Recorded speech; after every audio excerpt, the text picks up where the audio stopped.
கலைஞரை வந்து கொலை செய்ய திட்டமிட்டு இருக்கிறார்கள் என்கின்ற அந்த பொய் அந்த அந்த ஆதாரப்பூர்வமில்லாத செய்தியை வைத்துக் கொண்டுதான் அவரை கட்சியிலிருந்து நீக்கினார்கள். ராஜாஜியே வந்து திமுக கூட்டணி. ஆமா ஆமா, ஒரு கையிலே பூணலை பிடித்துக் கொண்டு இன்னொரு கையிலே உதயசூரனுக்கு வாக்களியுங்கள். துரை வைகோவுக்கு வந்து முதலமைச்சராகக்கூடிய வாய்ப்பு இல்லைங்களா? இப்ப இல்ல, அப்படி எதிர்பார்க்கல, அவரும் எதிர்பார்க்கல. அவர் வந்து பதவிக்காக வந்தவர் கிடையாது. இல்ல வன்மம் இது சொல்ல முடியாது. 2020 இல்ல அவங்க பேசினவங்க எல்லாமே வாரிசோட தான். யாரை போய் பார்த்தாங்கன்னா எல்லாம் வாரிசு. அதை மாத்திரம் சொல்லாமல் மதிமுக மாத்திரம் டார்கெட் பண்றாங்கன்னா அவங்களுடைய உள்ளத்துல என்ன இருக்குது? நஞ்சுதான் இருக்குது.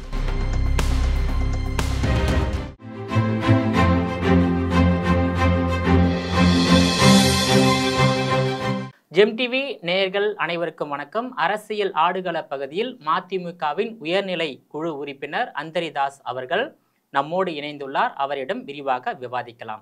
சார் வணக்கம். சார் நல்லா இருக்கீங்களா? நல்லா இருக்கேன் சார். மறுமலர்ச்சி திராவிட முன்னேற்ற கழகம் தற்போது மறுபடியும் திராவிட முன்னேற்ற கழகமாக மாறிவிட்டதா?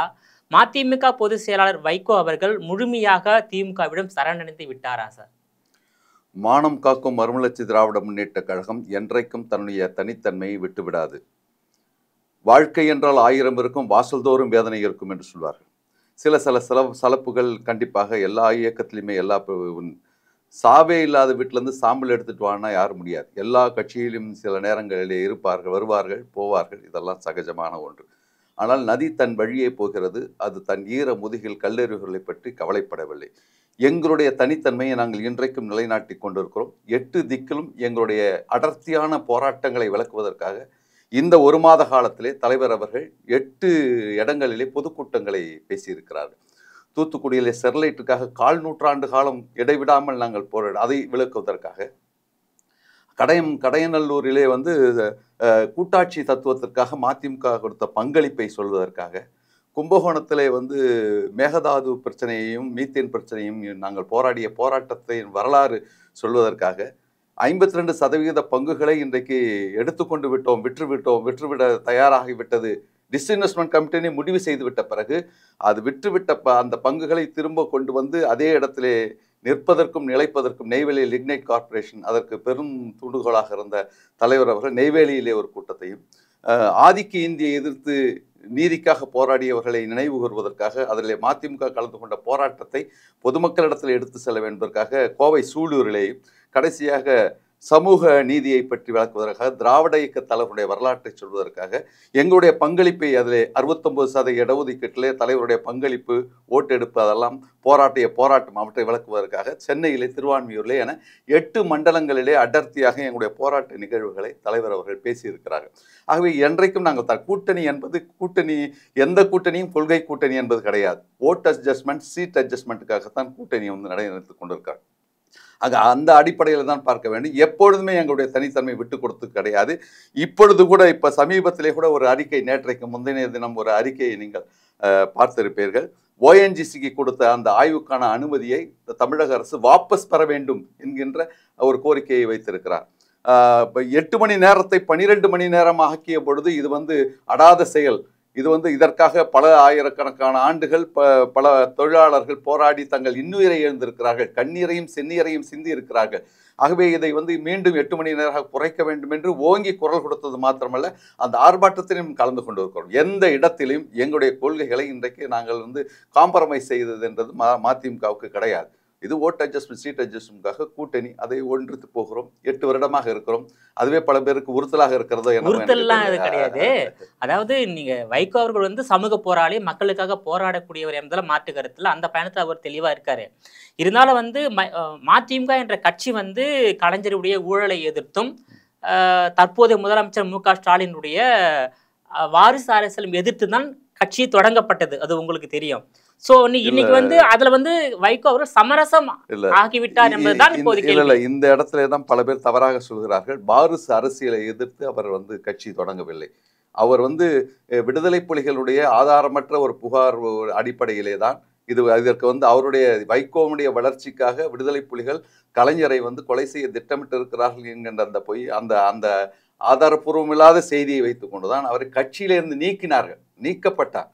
வெளியேற்றப்பட்டார். அது வந்து உண்மையை ஒத்துக்கொண்டுதான் வைகோ அவர் கட்சியை விட்டு அதனால நீக்கப்பட்ட பிறகு அல்ல அதனால இவர் சொன்ன கருத்து என்னன்னா, அப்படி பார்த்தா யார் யாரோட கூட்டணியை இணையல, அதுக்காக அவங்க கட்சிக்கு கொள்கைகளை காவு கொடுத்து சொல்ல முடியுமா? 39லே 41லே 43லே இந்து மகாசபையும் முஸ்லீம் லீக்குமே வந்து கூட்டணி அமைத்திருக்கிறார். அதுக்காக ஒரு கொள்கைகளை விட்டு விட்டார் என்று சொல்ல முடியுமா? இது நான் அதனால தான் சொன்னேன், இது ஓட் அட்ஜஸ்ட். ராஜாஜியே வந்து திமுக கூட்டணி. ஆமா, ஒரு கையிலே பூணூலை பிடித்துக் கொண்டு இன்னொரு கையிலே உதயசூரனுக்கு வாக்களியுங்கள், காரணம் ஒரு நிலையான ஆட்சி, காங்கிரஸ் சாம்ராஜ்யத்தை தூக்கி எறிய வேண்டும் சொன்னார். சில பல காரணங்களுக்காக இது மிகப்பெரிய அச்சுறுத்தல். இன்றைக்கு ஒற்றை ஆட்சியை நோக்கி இன்றைக்கு இந்துத்துவ ஆட்சி நடைபெற்று கொண்டிருக்கிறது. ஆகவே 1000 கருத்து மாச்சரியங்கள் இருந்தாலும் கூட அதை கடந்து ஒற்றை புள்ளியிலே நிற்க வேண்டும் என்பதற்கு அதுக்காக நான் கொள்கைகளை விட்டு விடவில்லை. இன்றைக்கும் போராடி கொண்டுதான் இருக்கிறோம். வைகோ அவர்கள் வந்து திமுகவிலிருந்து வெளியேற்றப்பட்ட பிறகு அவர் சொன்ன கருத்து என்னன்னாக்கா வந்து ஸ்டாலின் அவர்களை வந்து முதலமைச்சர் ஆக்க என்னை வந்து பலிகடாவா ஆக்கிட்டாரு அப்படின்னு கருத்தை முன் வச்சாரு. அதே போல ஊழலை எதிர்த்து தான் நான் வெளியேறேன்.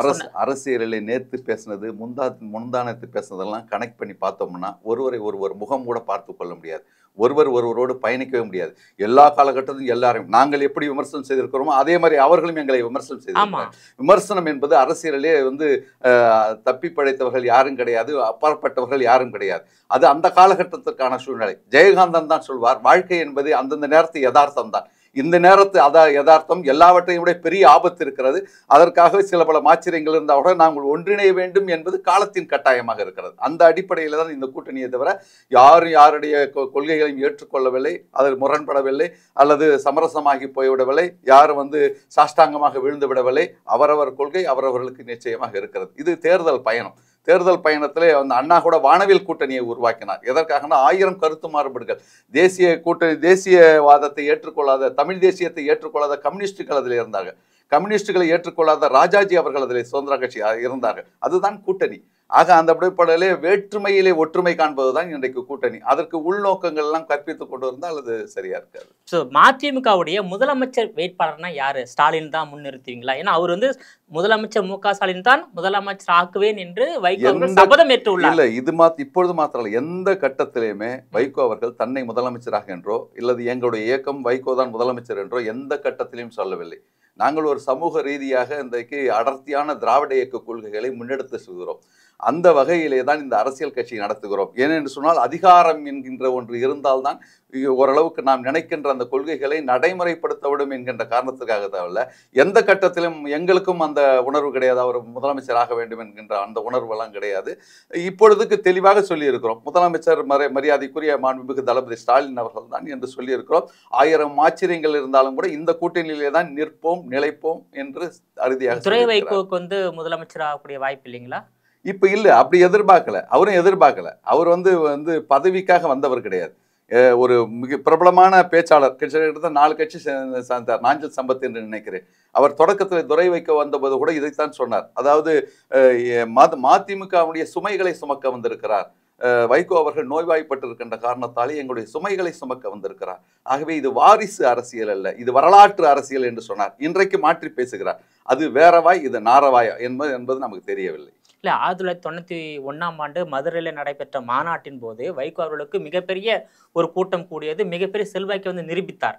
அதன் பிறகு வந்து கட்சியிலிருந்து நீக்கப்பட்ட போது வைகோவுடன் வந்து எல் கணேசன், கண்ணப்பன், மாசிலாமணி, செஞ்சி ராமச்சந்திரன், நாஞ்சல் சம்பத்து போன்ற பெரும் ஆளுமைகள் வந்து கூட வந்தாங்க. பல பேர் வந்து தீ குளிச்சாங்க. அதாவது கட்சியிலிருந்து பொதுச்செயலாளர் வெளியேற்றப்பட்ட பிறகு அன்னைக்கு இருந்த செல்வாக்கு ஏன் தொடர்ந்து தக்க வைத்துக் கொள்ள முடியவில்லை? அந்த செல்வாக்கு வந்து எல்லா கட்சிக்கும் எல்லா காலத்திலையும் ஒரே மாதிரி செல்வாக்கு இருக்க முடியாது. அப்ஸ் அண்ட் டவுன்ஸ் என்பது இருக்கத்தான் செய்யும். ரோடு மாதிரி தான் இது. சில நேரத்தில் பழுது ஏற்பட்டால் அதை வந்து சரி செய்து கொண்டு போக வேண்டிய கட்டத்திலே தான் இருக்கிறோம். இப்பொழுதும் நாங்கள் போராடிய அடர்த்தியான போராட்டங்களை பொதுமக்களுக்கு கொண்டு, ஏன்னா நாங்கள் போராடிய காலகட்டத்திலே இணையதள வசதியெல்லாம் கிடையாது, இது போன்ற விஞ்ஞான இதெல்லாம் கிடையாது, கருவிகள்லாம் கிடையாது. ஆகவே நாம் செய்த காரியங்களை மக்களுக்கு சொல்ல வேண்டும் என்பதற்காகத்தான் போராடி கொண்டு இருக்கிறோம். நீங்கள் சொன்னார்கள் இடையிலே ஒரு சுணக்கம் ஏற்பட்டிருக்கு, இதற்கு மீண்டும் புனரமைப்பு நடந்திருக்கிறது. ஒரு தலைமுறை என்று சொன்னால் 33 வருடங்கள் என்று சொல்லுவாங்க. ஆனால் காடு கூட ஒரு நாட்டில் வந்து 33% 30% இருக்க வேண்டும் என்று சொல்கிறார்கள். மகளிர் இடஒதுக்கீடுகள் அதை வைத்து தான் 33% என்று பகுத்திருக்கிறார்கள். ஆகவே ஒரு 32வது ஆண்டிலே நாங்கள் இருக்கிறோம். தலைவர் அவர்கள் நோய்வாய்ப்பட்டிருக்கின்ற காரணத்தால் அடுத்த தலைமுறை தன்னைத்தானே தகவமைத்துக் கொண்டிருக்கிறது. அதற்கு தலைமையேற்றுத்தான் இன்றைக்கு துரை வைகோ அவர்கள் வந்திருக்கிறார்கள். அந்த அடிப்படையில் தான் பார்க்க வேண்டும். அவர் கூட்டிக் கொண்டு வரப்பட்டவர்களை இட்டுக் கொண்டு வரப்பட்டவர்கள் பாச உணர்வால் எல்லோரும் அவர் அழைத்தார்கள். தலைவரால் வர முடியாத இடங்களுக்கு நீங்கள் வாருங்கள் என்று அழைத்திருக்கிறார்கள். ஆகவே இந்த காலகட்டத்திற்கு வாழ்க்கை என்பது அந்த நேரத்தில் யதார்த்தம் தானே. இந்த காலகட்டத்திற்கு அவர் பொருத்தமான தலைவராக இருக்கிறார். அவர்களை நாங்கள் முழுப்பூர்வமாக மனப்பூர்வமாக ஏற்றுக்கொண்டிருக்கிறோம். ஆகவே அணி திரள்வோம், இன்றைக்கு ஆர்ப்பரிப்போம், அங்கீகாரத்தை பெறுவோம் என்கின்ற கோஷத்தோடு செப்டம்பர் 15ஆம் தேதி அறிஞர் பெருந்தகை அண்ணாவினுடைய பிறந்தநாள் விழா மலர் எப்பொழுதுமே 32 வருடமாக தொடர்ந்து செப்டம்பர் 15ஆம் தேதி அண்ணா பிறந்தநாள் விழா கூட்டங்களை எடுத்து அதில் நாங்கள் உறுதியேற்போம். அந்த உறுதியை இன்றைக்கு மீண்டும் செப்டம்பர் 15ஆம் தேதி திருச்சியிலே பல திருப்புமுனைகளை உருவாக்கி திருச்சியிலே அந்த மாநாட்டிலே கூட இருக்கிறோம். அதனால் எந்த இடத்திலையும் எங்களுடைய கொள்கைகளை காவு செய்து கொள்ளவில்லை. நீங்கள் சொன்னது போல ஒரு இயக்கத்தினுடைய பாதையிலே சில நேரத்தில் காவிரி கூட வற்றி போய்விடும். அதற்கு மழைக்காலங்களில் மீண்டும் அந்த காவிரி ஓடத் தொடங்கும். அதற்காக காவிரியே இல்லை என்று நாம் சொல்லிவிட முடியாது. மதிமுக தொடர்ந்து வற்றி வருகிறது சார். அதாவது இல்ல எப்படி நான் போன யாருமே இப்ப இல்லைங்களே, அதுக்கு என்ன பண்றது? அதாவது நீண்ட நெடிய பயணத்திலே சில பேர் வேர்க்க விறுவிறுக்க, சில பேர் மூச்சு வாங்குவார்கள், சில பேர் ஒதுக்கப்படுவார்கள், சில பேர் ஓரங்கட்டி கொள்வார்கள், சில பேர் ஒதுங்கி விடுவார்கள், சில பேர் ஆசைப்பட்டு வேறு கட்சிக்கு போவார்கள். அதெல்லாம் தடுக்க முடியாது. இல்ல இப்ப என்னன்னா 94ல வைகோ நம்பி வந்தவர்கள் எல்லாமே கைவிடப்பட்டு விட்டார்கள் என்பதுதான் நல்ல சத்தியா கூட இப்போ வெளியேற்றப்பட்ட. அது நீங்க நான் ஏற்கனவே சொல்லி இருக்கிறேன். நாங்கெல்லாம் யாரு? நான் திமுகவிலே தேர்வு செய்யப்பட்ட நகர செயலாளர் அப்படின்னு சொன்னா கிட்டத்தட்ட 15 வருட அனுபவமும் எனக்கு திமுகவிலே உண்டு. எனக்கு பக்கத்தில் இருக்க பூந்தமல்லி பாபு அவரு 15 வருடமாக திமுகவில் இருந்து தேர்வு செய்யப்பட்ட அந்த காலத்தில் ஒன்றிய செயலாளர் ஆவதோ அல்லது நகர செயலாளர் ஆவதோ திமுகவிலே மிகப்பெரிய ஒரு சவாலான ஒரு தேர்தலாகத்தான் அது இருக்கும். அதில் நாங்கள் தேர்வு செய்யப்பட்டு வைகோ வந்த பிறகு இன்றைக்கு 32 ஆண்டுகளும் அவரோடு தான் இருக்கிறோம். நாங்கள் எங்களை மாதிரி ஆளுங்க பயணித்து கொண்டு தான் இருக்கிறோம். ஒரு சிலர் நாங்களாம் இன்னைக்கு வரல. அன்றைக்கு டபுள் ப்ரொமோஷன் கொடுத்தாங்க. சத்யா நீங்க சொல்றீங்க இல்ல எனக்கு ஏற்படாது. அது அதாவது எதிர்பார்ப்பு இருக்கின்ற தலைவர்களுக்கு தான் அதெல்லாம் இருக்கும். எங்களுக்கு எந்த எதிர்பார்ப்பும் கிடையாது. வைகோ என்கின்ற ஒரு தூயமான ஒரு தலைவர் பின்னால் போகிறோம் என்கின்ற ஒன்றை தவிர எங்களுக்கு எந்த எதிர்பார்ப்பும் கிடையாது. அவரை போல நான் எல்லா தேர்தலும் இருக்கிறேன். 6 தேர்தலில் நானும் நின்று இருக்கிறேன், நானும் தோற்று இருக்கிறேன். பலமான கூட்டணி இருக்கும்போதெல்லாம் அவருக்கு வாய்ப்பு கொடுத்தார்கள். எங்களை போன்றவர்களுக்கு அந்த வாய்ப்பு கிடைக்கவில்லை. அதுக்காக நாங்கள் ஆதங்கப்படவில்லை. சில நேரத்தில் சில கலைஞர் அடிக்கடி சொல்வார்கள், பீரோவில் 1000 புடவைகள் இருந்தாலும் கூட பொங்கலுக்கு இந்த புடவை என்று சொன்னால் அடுத்த தீபாவளிக்கு அடுத்த புடவை நாங்கள் பயன்படுத்தி போடுவோம். அதுக்காக அடுத்ததை நிராகரித்து விட்டோம் என்ற அதிசயம் அல்ல. பல பேர் பயணித்துக் கொண்டு இருக்கிறார்கள். ஆனால் இன்றைக்கு என்ன என்று சொன்னால் விழுகின்ற ஒவ்வொரு துளி வேர்வைக்கும் விளைச்சலை எதிர்பார்க்கின்ற வியாபார அரசியல் இருக்கின்றவர்கள் போய்கொண்டிருக்கிறார்கள். அதை பற்றி எங்களுக்கு கவலையில்லை. தொண்டர் கூட்டம், அதாவது மண்ணில் கிடந்தாலும் மடியில் கிடந்தாலும் பொன்னின் நிறம் மாறாது என்று சொல்வார்களே, அப்படிப்பட்ட தூய தொண்டர் கூட்டம் வைகோவை இன்றைக்கும் சூழ்ந்து அடர்ந்து இன்றைக்கு தொடர்ந்து கொண்டுதான் கட்சி வளர்க்க முடியாது சார். நிர்வாகிகள் ஆளுமைகள் நாங்களா இருக்கிறோமே, உங்களை இப்போ நிறைய பேர் இருக்கிறாங்க சார். நிறைய பேர் இருக்கிறாங்க சார். தலைவர் அவருக்கு டபுள் ப்ரொமோஷன் கொடுத்தாரு. அவருடைய முதல் கட்சியை மதிமுக தான். ரொம்ப பேர் தப்பா பேசிட்டு இருக்காங்க. அவருடைய முதல் கட்சியை மதிமுக தான். இது மாதிரி எல்லாத்தையும் நான் பார்த்தேன். கண்ணதாசன் சொன்னா, எனக்கு முன்னால் மயில் ஆடிக்கொண்டிருக்கிறது, பின்னால் கரடி பாய்ந்து கொண்டு இருக்கிறது, தலைக்கு மேலே தேவர்கள் பூமாரி பொழிந்து கொண்டிருக்கிறார்கள், காலுக்கு கீழே கருணாகங்கள் படையெடுத்து நிற்கிறது. தலைவர் எதிரே இருக்கின்ற மத யானை கூட்டத்தை எல்லாம் நிச்சயமாக சவால்களை எல்லாம் சந்தித்து விடுவார். ஆனால் அருகே இருக்கின்ற துரோகிகளை இனங்காணவில்லை என்கின்ற வருத்தம் எல்லோருக்கும் இருக்கிறது. ஆகவே இன்றைக்கு 1000 பேர் இருக்கிறாங்கன்னா பல பேர் வெளிச்சத்திற்கு வரவில்லை. இவர்களைத்தான் தலைவர் அவர்கள் ஒரு ஒடுக்கப்பட்ட சமுதாயம் என்கின்ற காரணத்தால் இளைஞரணியிலிருந்து டபுள் ப்ரொமோஷன் கொடுத்து துணை பொதுச்செயலாளர் ஆக்கவண்ண அவர்கள் விழுகின்ற ஒவ்வொரு துளி வேரைக்கும் விளைச்சலை எதிர்பார்க்கிறார்கள் என்று சொன்னால் அதை பற்றி எங்களுக்கு கவலை கிடையாது. இந்த நதி போய்கொண்டேதான் இருக்கிறது. சரி, ஓகே சார். 1972ஆம் ஆண்டு எம்ஜிஆர் அவர்கள் தனி கட்சி ஆரம்பிச்சாரு. எம்ஜிஆர் அவர்கள் கலைஞரால் வெளியேற்றப்பட்டார். எம்ஜிஆர் கட்சி ஆரம்பிச்சு இன்னைக்கு அவர் 3 முறை முதலமைச்சர். இன்று அந்த கட்சி 7 முறை தமிழ்நாட்டில் ஆட்சி அமைச்சிருக்காங்க. இதே வைகோ அவர்கள் 93ஆம் ஆண்டு வெளியேற்றப்பட்டு 94ஆம் ஆண்டு கட்சி ஆரம்பிச்சாரு. ஏன் அவரால் ஆட்சி அமைக்க முடியல எம்ஜிஆரை போன்று? அது என்ன காரணம்? எல்லா திறமையும் எல்லா உழைப்பும் எல்லா தியாகமும் இருக்கின்ற வைகோ அவர்கள் முதல்வர் ஆகவில்லை என்கின்ற அவர் ஆகவில்லை ஆதங்கத்திலே நீங்க கேட்குறீங்க கேள்விய. ரொம்ப நன்றி, ரொம்ப நன்றி. அது எம்ஜிஆருடைய அந்த சினிமா பின்புலம் வேறு, அரசியல் பின்புலம் வேறு, தலைவர் வைகோவுடைய, அவருக்கு எந்த விதமான சினிமா தொடர்பும் கிடையாது, அதில் நாயகரும் கிடையாது.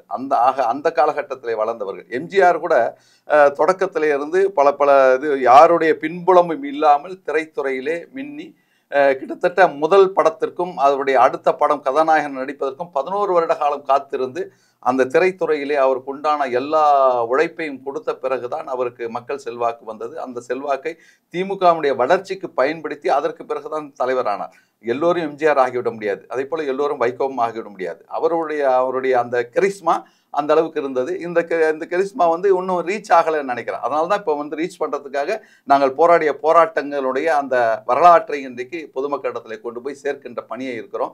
அடுத்தடுத்து 8 மண்டல கூட்டங்கள் நடந்திருக்கிறது, செயல்வீரர்கள் கூட்டம் நடந்திருக்கிறது. 8 இடத்துல இந்த ஒரு மாதத்தில் மாத்திரம் தலைவர் கிட்டத்தட்ட 1.5 மணி நேரம் எல்லா இடத்துலையும் பேசியிருக்கிறார். செப்டம்பர் 15ஆம் தேதி எங்களுடைய அடுத்த நகர்வுக்கான கொள்கை பிரகடனங்களை உறுதியேற்பி அதில் நாங்கள் நிறைவேற்றோம். திராவிட இயக்கத்தின் போர்வாள் என்று வைகோ அவர்களை வந்து கலைஞரே வந்து பாராட்டியிருக்காரு. அப்படி இருந்து தமிழ்நாட்டில் ஒரு எதிர்க்கட்சியாக கூட மதிமுக கலைஞர் மாத்திரமல்ல, பிஜேபியில கூட கடைசியா பேசும் பொழுது கட்டாய இந்தியை வெட்டி புதைப்போம் என்று நேருக்கு நேராக மோடிக்கு நேராக நின்று அமித்ஷாவுக்கு நேராக நின்று பேசியதை பலரும் பாராட்டினார்கள். அந்த போராட்ட உணர்விலே அவர் கிஞ்சிட்டு வரவில்லை. அரசியலே அப்ஸ் அண்ட் டவுன், நான் சொன்னது போல மேடு பள்ளங்கள் இருக்க தான் செய்யும். நாங்களும் வந்து மேட்டை நோக்கி தான் எங்களுடைய பயணித்து கொண்டு இருக்கிறோம். சில நேரங்களில் சரி என்று பட்டால் சார்ந்து இருப்பது, தவறு என்று சொன்னால் தட்டி கேட்பது என்கின்ற அடிப்படையில் தான் எங்களுடைய கூட்டணி தொடர்கிறது. அது வைகோ அவர்கள் மீது வைக்கக்கூடிய குற்றச்சாட்டு என்னன்னாக்கா, அந்த 1994ஆம் ஆண்டு கட்சி ஆரம்பிக்கும் போது திமுகவிலிருந்து வைகோ அவர்களை நம்பி உடன் வந்தவர்களை வந்து தக்க வைத்துக் கொள்ளவில்லை, அவர்கள் வளர்ச்சிக்கு வித்திடவில்லை, அதனால்தான் கட்சி வளரல அப்படின்ற ஒரு குற்றச்சாட்டு வைகோ மீது வைக்கப்படுகிறது. யார் வளர்ச்சிக்கெல்லாம் அவர் வித்துட்டாரோ அவங்க தான் போயிருக்கிறாங்க. கண்ணப்பன் வந்து அவருக்கு வர வேண்டிய தங்க தாம்பாள தட்டிலே எந்த கேபினெட் மினிஸ்டர் வேண்டும் என்று கேட்டபொழுது எனக்கு வேண்டாம், என்னுடைய சகாக்களுக்கு கொடுங்கள் என்று எந்த கண்ணப்பனுக்கு கொடுத்தாரோ, எந்த எல்ஜிக்கு கொடுத்தாரோ அவர்களெல்லாம் தான் ஓடி இருக்கிறார். யாருக்கெல்லாம் நாடாளுமன்ற உறுப்பினர் கொடுத்தாரோ, யாருக்கெல்லாம் எல்லா தேர்தலும் வாய்ப்பு கொடுத்தாரோ அவர்கள் தான் போயிருக்கிறார்கள். அதுதான் விழுகின்ற ஒவ்வொரு சில வேர்வைக்கும் விளைச்சலை எதிர்பார்க்கிறார்கள். அந்த விளைச்சல் நாங்கள் புரிந்து கொள்ளவில்லை. இவர்கள்லாம் வந்து இவ்வளவு பதவிகளை அனுபவித்திருக்கிறார்கள், இவர்கள் கட்சிக்கு விசுவாசமாக இருப்பார்கள் என்று நாங்களாம் நினைத்து கொண்டிருந்தோம். அது போன்ற இல்லை. ஆகவே இன்றைக்கு வியாபார அரசியல் இருக்கின்ற காரணத்தால் போகத்தான் செய்வாங்க. அதெல்லாம் வந்து கவலைப்பட்டு தான் நம்முடைய நடைபயணம் போக முடியாது. அங்கே ஒரே இடத்துல உட்கார்ந்து தான் இருந்துக்கணும், பங்காயிடுவாங்க. அப்படியெல்லாம் கிடையாது. மதிமுக தொடர்ந்து பயணித்து கொண்டே இருக்கிறது. ஓடிக்கொண்டே இருந்தால்தான் அதற்கு பேர் நதி. ஒரு இடத்தில் நின்று விட்டால் அதுக்கு பேர் குட்டை. நாங்கள் குட்டையாக இருக்க விரும்பவில்லை, ஓடிக்கொண்டே தான் இருக்கும். மல்ல சத்திய வந்து வைகோவுக்கு ஒரு வலதுகரமா இருந்தாரு. எல்லாமே வலதுகரம். திருப்பி அதே தான் சொல்றீங்க. அவர் வந்த முதல் கட்சியே வந்து மதிமுக தாங்க. நாங்க அதுக்கு முன்னாடி 15 வருஷம் எங்களை போன்றவர்கள் நிறைய பேர் இருக்கிறாங்க. நான் வேணா அடுத்த முறை லிஸ்ட் தர்றேன். நான் அதெல்லாம் கிடையாது. ஆகவே இவங்க பிராண்ட் பண்றாங்க, சும்மா கிடையாது. அதாவது அவருக்கு வந்து உடனே எல்லாம் வந்துடணும் அப்படின்னு நினைக்கிறாரு. அதுக்கு முன்னாடி அவருக்கு இதுவே அதிகபட்ச பதவி, கட்சியில வந்து அதிகபட்ச பதவி வைகோவால் தான் வந்தது. அவர் நினைக்கலாம் வந்திருக்க வாய்ப்பு கிடையாது. எனக்கு கீழே தான் இருக்கும். நானே இப்போ 32 ஆண்டுகளுக்கு பிறகு திமுக நகர செயலாளர் வந்த பிறகுதான் இன்றைக்கு உயர்நிலை குழு உறுப்பினர் பதவி. அதுக்காக நான் ஆதங்கப்பட்டு ஓரம் போயிட்டேன்னா அது ஒன்றும் முடியாது. அது அரசியல். அப்படியேப்பட்ட அரசியலுக்காக நாங்கள் வரவில்லை. வைகோடு வரும்போது அவர் என்ன சொன்னீங்கன்னா, என்னோடு வந்தால் உங்களுக்கு அதிகாரம் கிடைக்காது, MP MLA பதவி கிடைக்காது, சிறைச்சாலைகள் சித்திரவதைகள் தான் இருக்கு, அதுக்கு சித்தமானவர்கள் வாருங்கள் சொன்னாங்க. வந்தவங்கள அப்போ இருங்க, அதுக்குள்ளே ஏன் அவசரப்படுறீங்க? எனக்கு ராஜ்யசபா சீட் விட்டு வேணும் ஏன்னு கேட்குறீங்க? தலைவருக்கே ராஜ்யசபா கிடைக்கலையே, அவர் பதவிக்கானவர் கிடையாது. ஆனால் அவருக்கு வந்து தரலன்னு சொல்லிட்டு அடிமட்ட தொண்டர்கள் மத்தியில் இன்றைக்கு இருக்குது. அதை போய் நீங்க கேட்குறீங்களா? அதுக்காக அவர் வந்து எப்பவுமே வந்து ராஜ்யசபா வந்து அதிகாரம் வேணும், பதவி வேணும் என்னைக்கும் கிடையாது. புலியை புறக்கணித்த காட்டிற்குத்தான் வந்து இனி கம்பீரம் இருக்காது. புயலை நகர மறுத்த நாட்டிற்குத்தான் இனி கனமழை இருக்காது. அலையை அங்கீகரிக்க மறுத்த கடலுக்குத்தான் இனி கௌரவம் இருக்காது. அப்படி வந்து ராஜ்யசபாவுக்கு போகின்ற வாய்ப்பை இழந்து விட்டார்னு சொன்னால் கொடுக்காதவர்கள் தான் அதை பற்றி வருத்தப்படணும். அவர் எந்த கட்டத்திலும் பதவிக்காக வருத்தப்படவில்லை, தொண்டர்கள் வருத்தப்பட்டார்கள். அவர் வந்து அண்ணா முழங்கிய அந்த ராஜ்யசபாவிலே நாமும் முழங்க வேண்டும், கூட்டாட்சி கொள்கையை எடுத்து சொல்ல வேண்டும். 62ஆம் ஆண்டு அண்ணாவிடத்திலே டெல்லியிலே கேட்கிறார்கள் நிருபர்கள், what are the aims of DMK என்று கேட்கிறார்கள். அப்பொழுது அண்ணா சொன்னார், we want neither independent nor dependent but only interdependent என்று சொன்னார்கள். கட்டுண்டு வாழும், பிரிவினை நாடும், சமநிலையில் இணைவோம் என்கின்ற மாநில சுயாட்சி தான் எங்களுடைய கொள்கை என்று சொன்னார். அந்த மாநில சுயாட்சி கொள்கையை இன்றைக்கு ராஜ்யசபாவிலே பேச வேண்டும் என்று தலைவர் அவர்கள் விருப்பப்பட்டார்கள். 4 முறை MP அது சாதித்த சாதனைகள். அன்னைக்கு பிரிவினை 2 முறை நாடாளுமன்ற உறுப்பினர், 4 முறை மாநிலங்கள் உறுப்பினர். அந்த பிரிவு உபச்சார விழாவில் பிஜேபி முதற்கொண்டு எல்லா எம்பிக்களும் பாராட்டினார்கள் அவருடைய நாடாளுமன்ற பணி. அவர் சும்மா உட்கார்ந்து இல்ல, நீங்க போனீங்கன்னா வந்து நடுராத்திரிக்கு போனா கூட அவர் உட்கார்ந்து நோட்ஸ் எழுதிட்டு இருப்பாரு.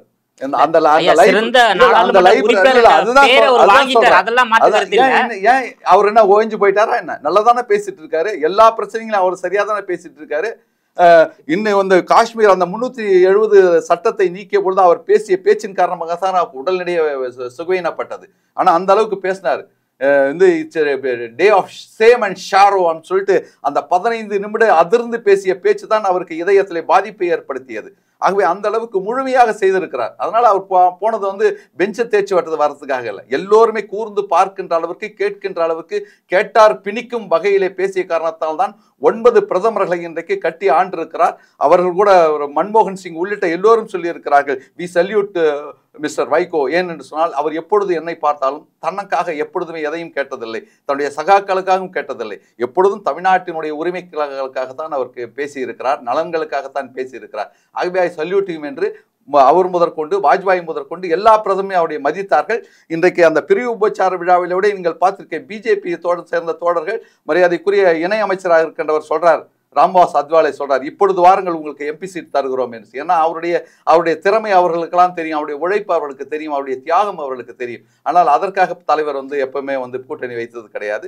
அவர் தன்னுடைய கொள்கை பாதையிலே தொடர்ந்து பயணித்துக் கொண்டிருக்கிறார். மதிமுக வந்து பாஜகவில் இணைய வாய்ப்பு இருக்கின்றதா வருங்காலங்கள்ல? அதை எதிர்த்து தாங்க 1000 பிரச்சனைக்கு மத்தியில நாங்க திமுகவில் வந்து கூட்டணி அமைச்சிருக்கிறோம். நாங்க போய் எப்படிங்க இது பண்ணுவோம்? இல்ல, மதிமுகவுடைய பொதுச் செயலாளர் மகன் துரை வைகோ வந்து பாஜகவில் எதுக்காக பார்த்தாரு? சீட்டு வேணும்னா பார்த்தாரு? இல்ல, அமைச்சராக வேண்டும் என்று விரும்புவதாக அப்படின்னு யார் சொன்னது? வரக்கூடிய தகவல் தான், தகவல் வர தகவல். அந்த தகவல் மகனுக்கு மதிமுக பாஜக இணைய வேண்டும், அதாவது தந்தை பொதுச் செயலாளர் வைகோவுக்கு மதிமுக திமுக இணைய வேண்டும். வன்மம் இருப்பவர்களை ஒண்ணும் பண்ண முடியாது. ஜூலை 31ஆம் தேதி மரியாதைக்குரிய ஓ பன்னீர்செல்வமும் அவருடைய மகனும் வந்து முதல்வரையும் துணை முதல்வரையும் பார்க்கிறார். ஒப்பீட்டுக்காக அன்று மாலை மரியாதைக்குரிய திருமதி பிரேமலதா விஜயகாந்த் அவர்களும் அவருடைய தம்பி சுதீஷ் அவர்களும் முதல்வரையும் துணை முதல்வரையும் பார்க்கிறார். அதுக்கு அடுத்த நாள் வைகோ அவர்களும் துரை வைகோ அவர்களும் எங்களை போன்ற நிர்வாகிகளும் போய் பார்க்கிறோம். ஆனால் குறிப்பிட்டு வைகோவை மாத்திரம்தான் குறிப்பிட்டு சொல்கிறான்னு சொன்னா அவருடைய உள்ளத்திலே எல்லாம் அவருடைய வன்மம் இருக்கிறது என்றுதான் அர்த்தம். அவங்களுக்குள்ள ஏதோ ஒரு வன்மம். 2015 ஜனவரி மாதம் 4ஆம் தேதி மதுவிலக்கு மாரத்தான் சென்னையில் 50,000 மாணவர்கள் கலந்து கொண்டார்கள். ஆனால் அன்னைக்கு எந்த பத்திரிகைகளையும் பெரிதாக போடவில்லை. ஆனால் அந்த டைம்ஸ் நவ் என்கின்ற அந்த பத்திரிகையில் என்ன போட்டார்கள் தெரியுமா? வைகோ அவர்கள் குப்பை காடாகி மெரினா கடற்கரை குப்பை காடாகி விட்டார்கள். அப்புறம் தான் நாங்கள் ஆய்வு செய்த போது தெரிந்தது, அந்த டைம்ஸ் நவ் பத்திரிகையில் இருக்கின்ற எக்ஸிக்யூட்டிவ்ஸ் அதிகாரிகள் இருக்கிறார்களே அவர்களெல்லாம் முல்லை பெரியாருடைய நீர்த்தேக்க பகுதியிலே ரிசார்ட்ஸ் சுற்றுலா விடுதிகளை கட்டியிருக்கிறார்கள். 142 158 அடியாக உயர்த்தினால் இது நம்முடைய ரிசார்ட்ஸை பாதிக்கும் என்கின்ற அந்த சுயநலத்தின் அடிப்படையிலே தான் வைகோ அவர்கள் இன்றைக்கு குப்பை காடாகிவிட்டார் மெரினா கடற்கரை என்று எழுதினார்கள். அப்படி வன்மம் நிறைந்து சில பேர் இருக்கிறார்கள். எங்களை மாத்திரம் டார்கெட் செய்கிறார்கள் சொன்னால் அவருடைய வன்மம், அதை பற்றி எங்களுக்கு கவலை இல்லை. எங்களுடைய பயணம் தொடர்ந்து நடைபெற்று வன்மம் இது சொல்ல முடியாது. வன்மம் தாங்க. இல்ல அவங்க பேசினவங்க எல்லாமே வாரிசோட தான். யாரு போய் பார்த்தாங்கன்னா எல்லாம் வாரிசு. அதை மாத்திரம் சொல்லாமல் மதிமுக மாத்திரம் டார்கெட் பண்றாங்கன்னா அவங்களுடைய உள்ளத்துல என்ன இருக்குது? நஞ்சுதான் இருக்குது. ஆக அப்படிப்பட்டதை பத்தி எங்களுக்கு கவலை இல்லை. 4 சட்டமன்ற உதயசூரன் சின்னத்துல போட்டிட்டு வெற்றி பெற்றீங்க. ஆனா வைகோ மகன் துரை வைகோ அவர்கள் திருச்சி தொகுதியில் போட்டிட்டப்போ உதயசூரன் சின்னத்துல போட்டியில தனி இல்ல என்ன சொல்லி ஒருவேளை போட்டி இருந்தா என்ன சொல்லியிருப்பீங்க? என்னப்பா அவர் மகன் கூட வந்து சேர்ந்துட்டாருன்னா எப்போ இதுக்கு கட்சின்னு. அதுக்காகத்தான் இன்னைக்கு மதிமுகவுடைய பதிவு இருக்கிறதுன்னு சொன்னால் துரை வைகோ அவர்கள் காப்பாற்றி இருக்கிறாங்கன்னு தான் சொல்ல வேண்டும். அன்னைக்கு போராடலன்னா என்ன ஆயிருக்கு நிலைமை? அவ்வளவுதான். எல்லாமே சென்சைட் கோல் போட்டுட்டு இருப்பாங்க. ஆகவே இன்றைக்கு பதிவு இருக்கிறதுனா அதை நோக்கி நாங்கள் போய் கொண்டிருக்கிறோம். சில slips and downs, there are so many slips in between the lips என்று சொல்வார்கள். அப்படி ஒரு அரசியல் கட்சி நீண்ட தூரம் பயணிக்கும் போது சில இடர்பாடுகள் வரும், சில தவறுகள் வரும். தலைவரே சில இடத்திலே தவறு செய்து விட்டேன் என்பதை ஒத்துக்கொண்டு இருக்கிறார். ஒத்துக்கொள்வதற்கு தனி மனம் வேண்டும்.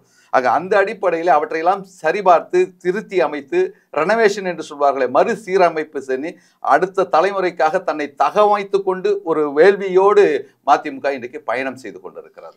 இப்போ 26 தேர்தலில் மதிமுகவுக்கு எத்தனை இடங்கள் கேட்பீங்க? எத்தனை இடத்துல வெற்றி பெற்றால் உங்களுக்கு மாநில கட்சி என்ற அங்கீகாரம் கிடைக்கும்? இன்னும் பேச்சுவார்த்தை குழு அமைக்கப்படவில்லை. பேச்சுவார்த்தை குழு எப்பொழுது வர சொல்கிறார்களோ அப்பொழுது கட்சிக்கான அங்கீகாரம் பெறுவதற்கு எத்தனை தொகுதிகள் தேவைப்படுகிறது? பேச்சுவார்த்தை குழுல வந்த பிறகுதான் எங்களுடைய ஸ்ட்ராட்டஜி அண்ட் டாக்டிக்ஸ் எடுத்து அங்க போய் பேசுவார்கள். போன தடவை பேச்சுவார்த்தை குழுல நானும் இருந்தேன். ஏன்னா நான் நிக்கிறதெல்லாம் முடிவு பண்ணிட்டேன். நானும் இருந்தேன். அந்த அடிப்படையில் கூடிய விரைவில் அது நடக்கும். பொதுவாக எம்எல்ஏ எண்ணிக்கையை வைத்து, எம்பி எண்ணிக்கையை வைத்து, பர்சன்டேஜ் ஆஃப் ஓட்ஸை வைத்து தான் ஒரு கட்சியினுடைய அங்கீகாரம். எம்எல்ஏன்னா 8 பேர் இருக்க வேண்டும், எம்பி என்று சொன்னால் 2 பேர் இருக்க வேண்டும். பர்சன்டேஜ் ஆஃப் ஓட்ஸ்னா முன்பு 6% இருந்தது, இப்போது 8% இருக்குது. ஆக அந்த அடிப்படையில் எது சாத்தியமோ அவற்றை செய்வோம். 8 எம்எல்ஏக்கள் இருக்க வேண்டும் என்கின்ற உணர்வோடு தான் அங்கீகாரத்தை நோக்கி தான் நாங்கள் போய் கொண்டிருக்கிறோம். அது ஒன்றும் தவறு கிடையாது. ஒரு கட்சி அங்கீகாரம் பெறுவது தவறு கிடையாது. அதை நோக்கி தான் எல்லா கட்சிகளும் போயிட்டு இருக்குது. அதனால அந்த நேரத்திலே நாங்கள் எங்களுடைய ஸ்ட்ராட்டஜி அண்ட் டாக்டிக்ஸ் என்கின்ற நெறிமுறைகளை, வியூகங்களை அன்றைக்கு நாங்கள் 2021 6 தொகுதி கொடுக்கப்பட்டதா மதிமுக? 6 தொகுதி. இப்ப 8 தொகுதி கேக்குறீங்களா? 8 தொகுதியில 8 தொகுதியிலே 8 வெற்றி பெற்றாக வேண்டும். சட்டமன்ற உறுப்பினர்கள் இருந்தால் தான் அங்கீகாரம். 8னா அப்ப நீங்க 10க்கு மேல வாங்கணும். ஆமா, கண்டிப்பா கண்டிப்பா அதை நோக்கி தான் போய் 10க்கு மேல வாங்கணும். ஆமா, 10க்கு மேல திமுக கொடுப்பாங்களா இந்த முறை? கொடுக்குறாங்களே இல்லையா? கேட்பது எங்களுடைய உரிமை, கொடுப்பது அவருடைய சௌகரியம். ஒருவேளை 10 கொடுக்கலன்னா நீங்க வேற ஒரு கூட்டணி அப்படியெல்லாம் கிடையாது. அப்படியெல்லாம் பேரத்தை வைத்துக் கொண்டு நாங்கள் இந்த கூட்டணி அமைக்கவில்லை என்று பேரம் இல்ல, கட்சிக்கான அங்கீகாரம் தான். நீங்க இப்போ ஸ்டாலின் முதலமைச்சர் ஆக வேண்டும் என்று வைகோ சபதம் எடுத்துள்ளார். அந்த மாதிரி ஸ்டாலினை மதிமுக அங்கீகாரம் பெற வேண்டும் என்று சபதம் எடுக்கலாம் இல்லையா? எங்களுடைய வெற்றிக்காக கூட்டணி தலைமை உழைக்கிறது என்று சொன்னால் அவருடைய வெற்றிக்காக நாங்களும் உழைத்திருக்கிறோம். 2016 நான் 23,000 ஓட்டு தனியாக நின்று வாங்கியிருக்கிறேன். அந்த வாக்குகள்லாம் இன்றைக்கு போயிருக்கிறது. அது கூட்டணி என்பது பரஸ்பரம் தான். சில இடத்துல 5,000 வாக்குகளில் கூட தோற்றிருக்கிற நிறைய தொகுதிகள் இருக்கிறது. ஆக அந்த வகையில் யாரும் தாழ்த்தி மதிப்பிடக்கூடாது. அந்தந்த இடத்துல அவரவர்கள் பயன்படுத்த. வைகோ அவர்கள் முதலமைச்சர் மு க ஸ்டாலின் முதல்வராக ஆக வேண்டும் சபதம் எடுத்துள்ளார். அந்த மாதிரி ஸ்டாலின் அவர்களும் மதிமுக அங்கீகாரம் பெற வேண்டும் என்பதற்காக 15 தொகுதி கொடுக்கலாம் இல்லையா? அரசியல் என்பதே சர்வைவல் ஆஃப் த ஃபிட்டஸ்ட் என்று தான் டார்வின் சொன்னார்கள். ஆகவே எங்களுடைய அங்கீகாரத்திற்கு இவ்வளவு வேண்டும் என்று அவர்களுக்கு எங்களை விட அதிகமாக அவர்களுக்கு தெரியும். ஆகவே நாங்கள் அங்கீகாரம் பெற வேண்டும் என்பதை அவர்கள் விரும்புவார்கள் என்று நாங்கள் நினைக்கிறோம். ஆக அந்த வகையிலே எங்களுக்கு அங்கீகாரத்தை நோக்கியான பயணத்திலே அவர்கள் உதவியாக இருப்பார்கள் என்று நாங்கள் நம்புகிறோம். பாஜகவில் சேர்ந்தா உங்களுக்கு 20 தொகுதி கூட தயாரா இருக்காங்களே. பாஜக அதிமுக கூட்டணியில் சேர்ந்தால் பாஜக ரூல்ட் அவுட் சார், முடிஞ்சிச்சு.